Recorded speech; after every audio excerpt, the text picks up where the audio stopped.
नमस्कार दोस्तों, एक बार फिर से आपका स्वागत है हमारे चैनल में। तो आइए जान लेते हैं आज की बड़ी खबरों के बारे में। चीन की सेना दे रही है पाकिस्तान सैनिकों को ट्रेनिंग। चीन की सेना पीपल्स लिबरेशन आर्मी ने पाकिस्तान के सैनिकों को ट्रेनिंग दे रही है। इंटेलिजेंस सूत्रों के मुताबिक चीन पाकिस्तान के सैनिकों को मजबूत कर इंटरनेशनल बॉर्डर पर इस्लामाबाद को मजबूत करने की कोशिश कर रहा है। सिर्फ कैप्टन कोहली की बजाय पूरी भारतीय टीम पर ध्यान दे न्यूजीलैंड टेलर। न्यूजीलैंड के सीनियर बल्लेबाज रोस टेलर ने सोमवार को अपनी टीम से आग्रह किया कि आगामी सीरीज में केवल रन मशीन विराट कोहली पर ध्यान देने की बजाय भारत के शीर्ष क्रम पर ध्यान केंद्रित रखे। इस दौरे की शुरुआत बुधवार को यहाँ पहले वनडे से होगी। भारत इस दौरे में 5 वनडे के अलावा 3 T20 अंतर्राष्ट्रीय मैच भी खेलेगा। जेटली ने ईवीएम में गड़बड़ी की खबरों को बताया बकवास, बल्ले लगातार बढ़ रहा कांग्रेस का पागलपन। वित्त मंत्री अरुण जेटली ने ईवीएम में गड़बड़ी की खबरों को बकवास बताया। जेटली ने कहा कि कांग्रेस का पागलपन लगातार बढ़ रहा है। जेटली का बयान तब आया जब लंदन में हुई ईवीएम हैकथॉन में एक भारतीय साइबर एक्सपर्ट ने दावा किया कि 2014 में ईवीएम में गड़बड़ी की गई थी। यह एक्सपर्ट अमेरिका में शरण लिए हुए है। अगली बड़ी खबर आ रही है कि छोटे व्यापारियों को सस्ता लोन, पेंशन और दुर्घटना बीमा दे सकती है मोदी सरकार। मोदी सरकार लाखों छोटे व्यापारियों को सस्ते दर पर लोन और दुर्घटना बीमा कवरेज देने पर विचार कर रही है। इस मामले से प्रत्यक्ष रूप से जुड़े 2 सरकारी सूत्रों के हवाले से न्यूज एजेंसी रॉयटर्स ने यह खबर दी है। लोकसभा चुनाव से पहले एनडीए सरकार अपने अहम वोटर समूह को तोहफा देकर खुश कर सकती है।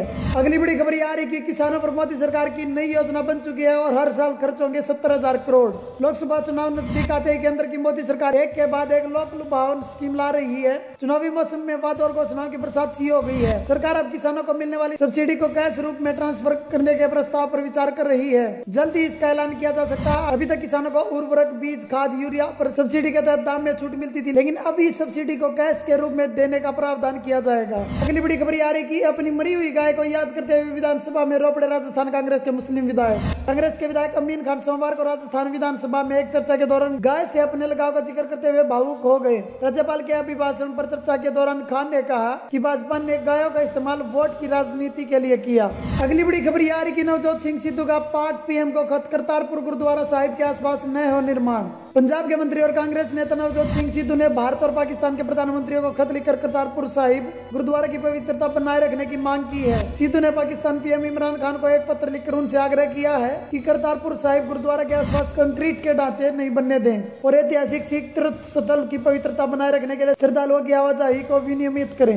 अगली बड़ी खबर आ रही कि कोच गोपीचंद ने जताई उम्मीद कि ओलंपिक में स्वर्ण जीतेगा भारत। भारतीय बैडमिंटन टीम के मुख्य कोच पुलेला गोपीचंद को उम्मीद है कि भारत 2020 में टोक्यो में होने वाले ओलंपिक में इस खेल का पहला स्वर्ण पदक जीतने में सफल रहेगा। गोपीचंद ने सोमवार को यहाँ एक कार्यक्रम से इत्र कहा, पिछले कुछ वर्षों में हमने पिछली बार की तुलना में बेहतर प्रदर्शन किया है।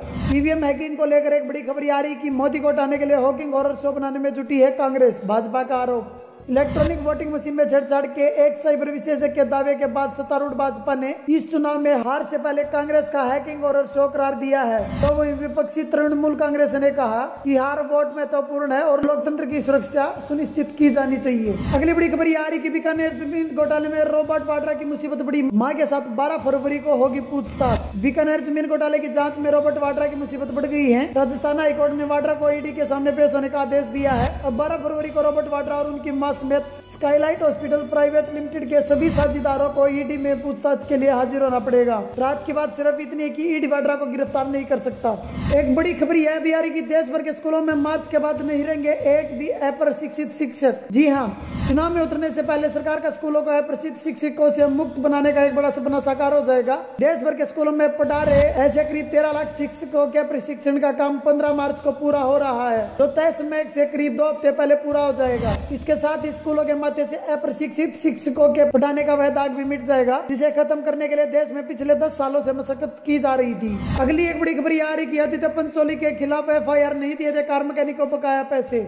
बॉलीवुड एक्टर आदित्य पंचोली का नाम एक बार फिर विवाद में आ गया है। इस बार एक्टर आदित्य पंचोली के खिलाफ एक कार मैकेनिक ने मुंबई के वर्सोवा पुलिस स्टेशन में एफआईआर दर्ज कराई है। एनआई के ट्वीट के मुताबिक कार मैकेनिक का आरोप है कि उसने एक्टर की कार ठीक की थी, जब मैंने ताना मांगा तो वो जान से मारने की धमकी देने लगे। अगली एक बड़ी खबर गुजरात से आ रही रही है गुजरात में बीजेपी को झटका लगा, पार्टी छोड़ कांग्रेस में गए 2 पूर्व एमएलए। गुजरात बीजेपी के 2 पूर्व विधायकों ने पार्टी का साथ छोड़ सोमवार को कांग्रेस का दामन थाम लिया है। बीजेपी के पूर्व विधायक और मंत्री रह चुके विमल शाह पार्टी में लंबे वक्त से अपनी अनदेखी से नाराज चल रहे थे। इसके अलावा पार्टी छोड़ने वालों में बारडोली से आने वाले अनिल पटेल भी शामिल हैं। अगली बड़ी खबर ये आ रही है कि पहलवान नरसिंह यादव जांच मामले में दिल्ली हाईकोर्ट ने सीबीआई को लताड़ा। दिल्ली हाईकोर्ट ने रेसलर नरसिंह यादव की 2016 की शिकायत की जांच पूरी नहीं करने के लिए सोमवार को सीबीआई की खिंचाई की।